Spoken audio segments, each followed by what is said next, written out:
Good evening and welcome into Tonight's News. The Foreign Minister says Jordan stands by the Syrian people to ensure a future where they can enjoy all their rights and have access to the necessities of daily life.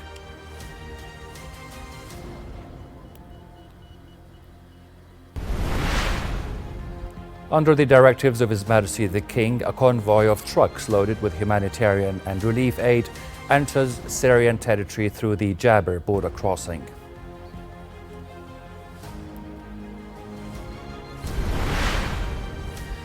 And Israel's latest strikes on the Gaza Strip have killed 48 Palestinians and injured 75 others.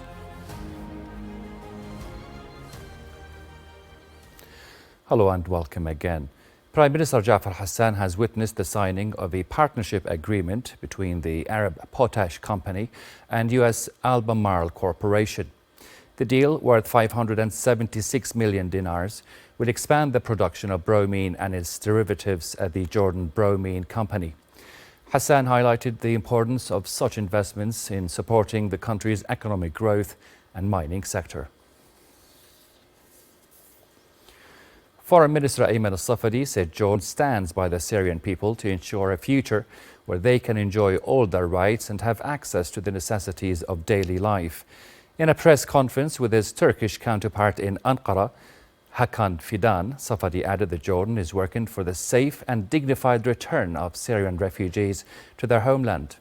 He said Jordan would increase cooperation with Turkey to confront the challenges facing the region, stressing Jordan's support for Ankara in facing terrorism and any threats to its security and stability. On the Palestinian issue, the foreign minister said Israeli aggression on Gaza and the violations taking place in the occupied West Bank must come to an end. On Lebanon, Safadi stressed that Lebanon's security and stability are of utmost importance, reaffirming Jordan's rejection of any violation of its sovereignty. And earlier today, Minister Safadi, along with Chairman of the Joint Chiefs of Staff, Major General Youssef Al-Hnaiti, and Intelligence Chief, Major General Ahmed Husni, held wide-ranging talks in Ankara. They met with Turkish Foreign Minister Hakan Fidan, Defence Minister Yaşar Güler, and Intelligence Chief Ibrahim Kalın to discuss ways to strengthen bilateral ties. The talks also covered regional developments, including the Palestinian issue, efforts to halt the Israeli war on Gaza, and the latest developments in Syria as part of ongoing coordination between the two nations.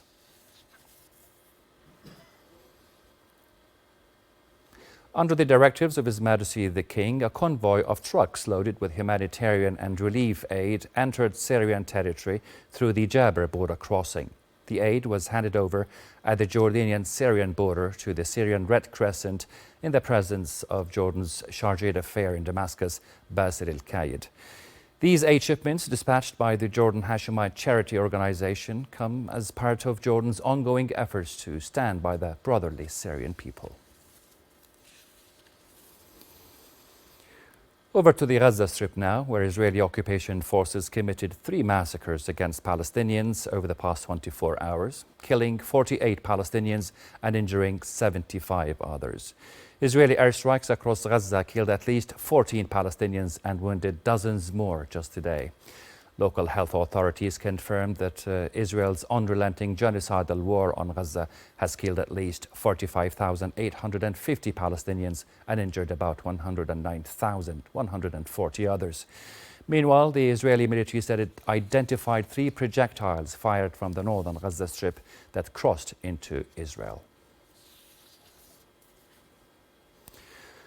A senior Hamas official said the Palestinian group was ready to release 34 Israeli hostages in the first phase of a potential prisoner exchange deal. The official said the initial swap would include all women, children, elderly people and sick captives being held in the Strip. He said a ceasefire deal would depend on Israel agreeing to a permanent ceasefire and its withdrawal from the Strip. Meanwhile, U.S. Secretary of State Antony Blinken said Washington wanted to see a ceasefire deal in Gaza concluded and hostages released in the next 2 weeks. Back here at home, the lower house of Parliament began debating the draft general budget law for the 2025 fiscal year.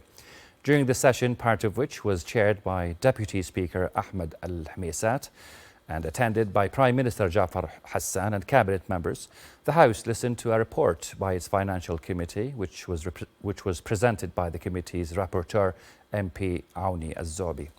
Once discussions are concluded, MPs will vote on the budget before voting on the recommendations outlined in the committee's report.